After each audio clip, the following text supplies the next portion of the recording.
नमस्कार दोस्तों, स्वागत है आप सभी का हमारे YouTube चैनल आर के योजना पर। पेंशन धारकों के लिए कहीं बुरी खबर है तो कहीं अच्छी खबर भी है।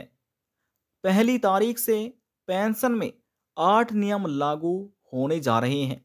लाखों ऐसे पेंशन धारक हैं जिन्हें इस वर्ष में पेंशन नहीं मिल पाएगी, उनकी पेंशन को बंद कर दिया जाएगा। यदि आप भी सरकार से दिव्यांग, विधवा, वृद्धावस्था, कुष्ठ अवस्था या तलाकशुदा में से किसी भी एक पेंशन का लाभ प्राप्त कर रहे हैं, आपकी भी पेंशन बनी हुई है। आज की यह खबर, यह जानकारी आपके लिए ही है, क्योंकि इस वीडियो के माध्यम से हम आपको बताने वाले हैं कि पेंशन में पहली तारीख से कौन से वे 8 नियम हैं जो लागू होने जा रहे हैं, किन की पेंशन बंद होगी और किस राज्य में सरकार लाभार्थियों को बढ़ाकर पेंशन देगी। संपूर्ण जानकारी आपको मिलने जा रही है। वीडियो की शुरुआत करने से पहले हमारा आपसे निवेदन है, यदि आप हमारे चैनल पर पहली बार आए हैं तो चैनल को सब्सक्राइब जरूर कर लीजिएगा। साथ ही बेल आइकन के बटन को प्रेस करना ना भूलें, ताकि जो हमारी वीडियो का नोटिफिकेशन है वह सबसे पहले आपको प्राप्त हो और आप सबसे पहले ही उसका लाभ उठा सके। चलिए वीडियो की शुरुआत कर लेते हैं। करोड़ों ऐसे दिव्यांग, विधवा, वृद्धावस्था और कुष्ठ अवस्था पेंशन लाभार्थी हैं जिनको किसी न किसी कारणवश पेंशन खाते में नहीं मिल रही है, उनके बैंक खाते में पेंशन नहीं पहुंच पा रही है।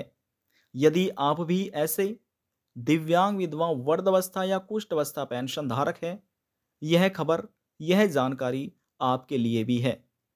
किसी पेंशन धारक की पिछले 3 महीने से, 6 महीने से, 7 महीने से या 1 वर्ष से भी पेंशन राशि रुकी हुई है, पेंशन की कोई भी किस्त ट्रांसफर बैंक खाते में नहीं हो पाई है।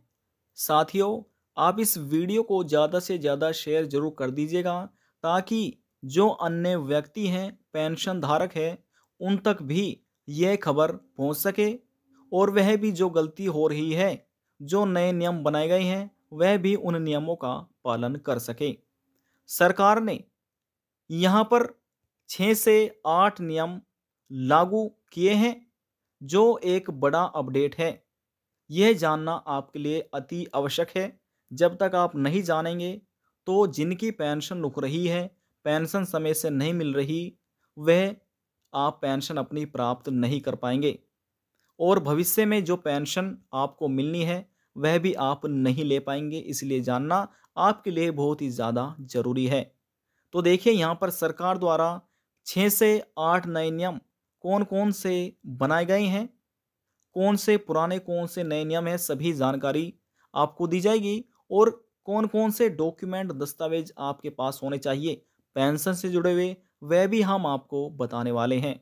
जैसे कि सबसे पहले बात कर लेते हैं डॉक्यूमेंट के बारे में। आपका आधार कार्ड आपके पास होना चाहिए। ध्यान रखिएगा, आपका आधार कार्ड यदि 10 वर्ष से अधिक 10 वर्ष पुराना हो गया है, ओल्ड हो गया है, तो आपको अपने आधार कार्ड को अपडेट कराने की आवश्यकता है। क्योंकि देखिए, 10 साल पुराना आपका आधार कार्ड है तो आपका जो उसमें फ़ोटो लगा हुआ है वह भी काफ़ी पुराना हो गया है। तो आप अपने फ़ोटो को अपडेट कराइए। और यहाँ पर कुछ ऐसे पेंशन धारक भी हैं जो जिस स्थान पर पहले रह रहे थे, अपना स्थान छोड़कर कहीं और शिफ्ट हो गए हैं, कहीं और पहुँच गए हैं। तो जो आपका वर्तमान समय है, प्रेजेंटली सभी डॉक्यूमेंट आपके वहीं के होने चाहिए। ऐसा नहीं है कि आधार कार्ड जहाँ आप वर्तमान समय में रह रहे हैं वहाँ का है और आपका निवास प्रमाण पत्र कहीं और का है। सभी डॉक्यूमेंट आपके एक ही स्थान के होने चाहिए, तभी आप पेंशन का लाभ प्राप्त कर पाएंगे। और जिनका पुराना आधार कार्ड है, सबसे पहले वह अपने आधार कार्ड को अपडेट कराइए। और अपने आधार कार्ड में जिसने पैन कार्ड यानी कि मोबाइल नंबर नहीं लगाया, तो वह अपने मोबाइल नंबर ज़रूर ऐड करवा लीजिएगा।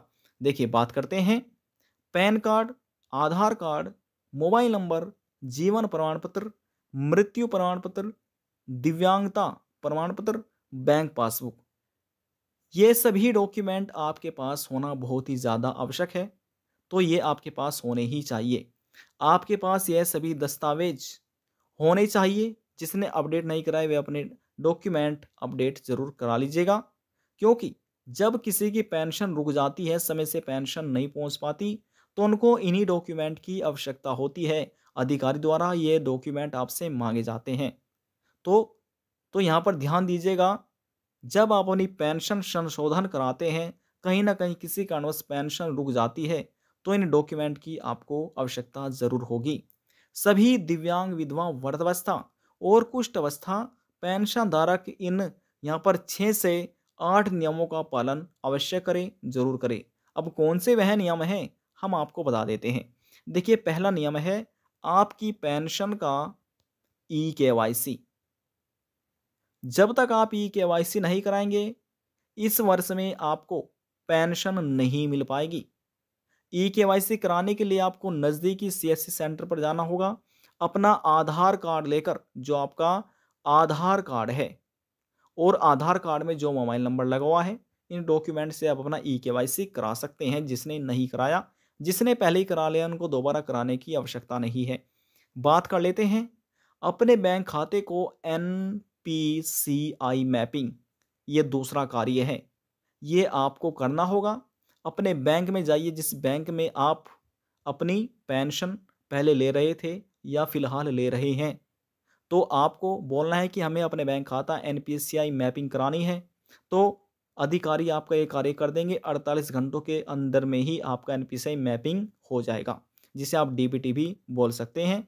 बात करते हैं बैंक केवाईसी। अब जो बैंक केवाईसी है, आधार कार्ड की फोटोस्टेट कराकर अपना मोबाइल नंबर लिखकर आपको वहां पर जमा करना है कि हमें अपना बैंक केवाईसी कराना है। आपका बैंक केवाईसी पूरा हो जाएगा। ये उनको कराना है जो काफ़ी ज़्यादा समय पुराने पेंशन धारक हैं, उनको कराने की आवश्यकता है। जिनका हाल ही में अकाउंट खुला है, उन्हें ये कार्य कराने की आवश्यकता नहीं है। बात करते हैं चौथे कार्य के बारे में। किसी भी पेंशन धारक का जॉइंट बैंक खाता नहीं होना चाहिए। कभी कभी ऐसा होता है कि पेंशन धारक अपने बेटे का, अपनी बेटी का या अपनी पत्नी का जॉइंट बैंक खाता ओपन करा लेते हैं और वही बैंक खाता अपनी पेंशन के लिए दे देते हैं। तो जिसने ये कार्य किए हैं, उनको पेंशन नहीं मिल पाएगी। ऐसे बहुत से लाखों पेंशन धारक हैं जिनकी वजह से उनकी पेंशन रुकी हुई है। तो जिसने ये गलती की है, तो अपना ये कार्य आप जल्द से जल्द ठीक कराइए, ये गलतियों को सुधारिए। बात करते हैं पांचवें कार्य के बारे में। जिस किसी पेंशन धारक ने बैंक खाते से पैन कार्ड को लिंक नहीं कराया, तो अपना यह कार्य जल्द से जल्द पूरा कर लीजिएगा, क्योंकि ये कराना बहुत ही आवश्यक है। तभी आप अपने बैंक से जुड़े कार्य पूरे कर सकते हैं। बात करते हैं छठे कार्य के बारे में। यदि कोई व्यक्ति अपनी पेंशन बनवाना चाहता है, तो उनके पास आय प्रमाण पत्र, जाति प्रमाण पत्र, यदि कोई विधवा महिला है तो पति का मृत्यु प्रमाण पत्र, यदि कोई वृद्धावस्था पेंशन धारक है तो वृद्धा पेंशन यानी कि वृद्धा प्रमाण पत्र, यदि कोई दिव्यांग व्यक्ति है तो दिव्यांगता प्रमाण पत्र, उनको इन सभी डॉक्यूमेंट की आवश्यकता होगी। साथ ही मूल निवास की, अपने आधार कार्ड की, बैंक की पासबुक की, तभी वे अप्लाई कर सकते हैं नए पेंशन बनवाने के लिए। सभी डॉक्यूमेंट ऑनलाइन अपडेट होना चाहिए।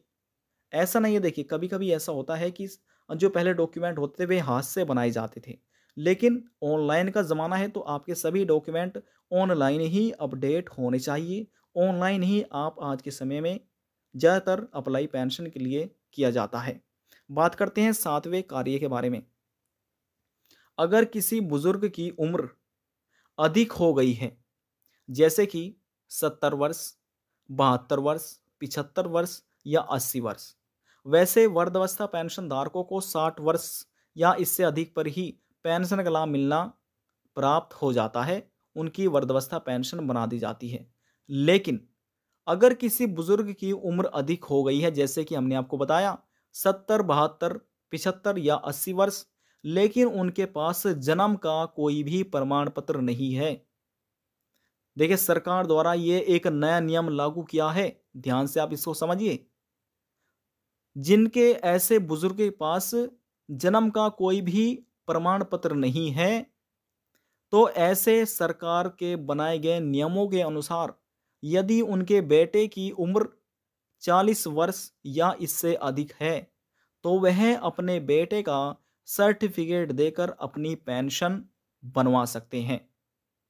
वैसे तो सरकार द्वारा 60 वर्ष की उम्र में ही पेंशन वृद्धावस्था बना दी जाती है, लेकिन ये एक नया नियम निकाला है, तो इस प्रकार से भी बुजुर्ग अपनी पेंशन बनवा सकते हैं। बात करते हैं 8वें नियम के बारे में। दिव्यांगों को 40% या इससे अधिक दिव्यांगता प्रमाण पत्र पर अधिक लाभ दिया जाएगा। जिसके पास 40% है या इससे अधिक है, तो उनको अत्यधिक लाभ प्राप्त होगा। जो विधवा महिला या तलाकशुदा महिलाएं हैं, उनको 40,000 रुपये से लगाकर 2 लाख रुपए तक का आय प्रमाण पत्र होने पर ही उनको पेंशन का लाभ दिया जाएगा।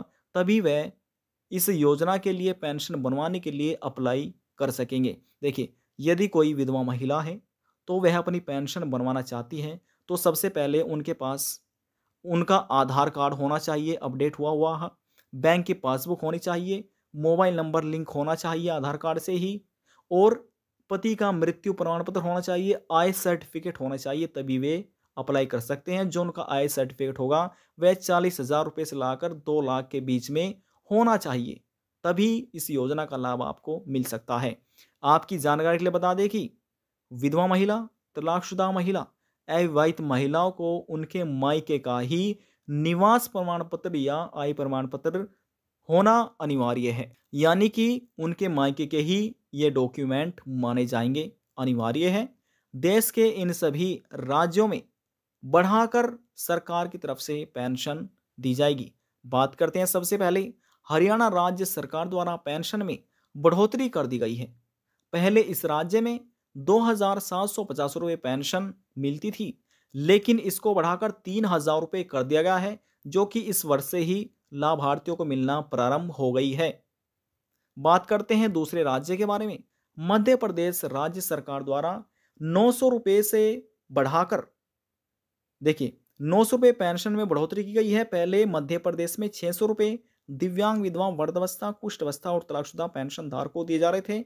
अब बढ़ाकर आप कह सकते हैं जो पेंशन दी जाएगी इस वर्ष से वह 1,500 रुपये पेंशन राशि होगी, जो कि इस प्रति महीना दी जाएगी।